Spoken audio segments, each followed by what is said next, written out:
Papa, ce matin, je veux te prier particulièrement pour tous mes frères et sœurs qui sont comme moi. C'est-à-dire qui vivent des situations tellement difficiles, qui n'obtiennent rien facilement, si ce n'est qu'en passant du temps dans ta présence. Les choses qui sont tellement simples pour les hommes, pour les autres, à obtenir sont difficiles pour elles. Quelqu'un peut avoir un proche, un parent qui peut l'aider facilement, mais en ce qui concerne sa vie, tant qu'il n'a pas fléchi genou au devant de toi, tant qu'il n'a pas pris des moments de jeûne au devant de l'Éternel, au devant de son Père, c'est pas évident pour lui d'obtenir ces choses. Je veux te prier pour tous mes frères et toutes mes sœurs qui vivent ces situations et qui malheureusement interprètent les choses pas telles que tu les vois. Si elles pouvaient savoir et comprendre combien de fois elles étaient des privilégiées, si elles pouvaient comprendre l'amour que tu avais pour elles. Seigneur, ces choses m'ont beaucoup fatiguée. Lorsque je ne comprenais pas, lorsque j'étais en train de me chercher ou de chercher à te connaître dans le cheminement de la voie de Christ, j'ai été blessée par mes émotions.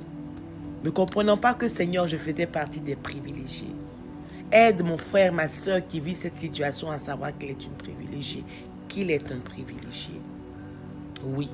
Il y a des personnes que tu affectionnes tellement particulièrement que tu ne permets pas à ces personnes-là de se laisser entretenir facilement par les autres. Tu désires qu'en ce qui les concerne, tout passe par toi. Il y a des personnes pour qui les choses peuvent s'obtenir facilement, ça et là. Mais il y a des personnes pour lesquelles, Seigneur Dieu, tu affectionnes tellement d'amour qu'elles ont besoin d'être toujours constamment dans ta présence. Tu veux tellement, papa, te sentir auprès de tes enfants. Tu veux tellement que ces enfants-là aussi, Père, te découvrent et puissent porter ton amour, que tu crées toujours des conditions. Tu crées toujours un prétexte pour que ces personnes-là se tournent vers toi.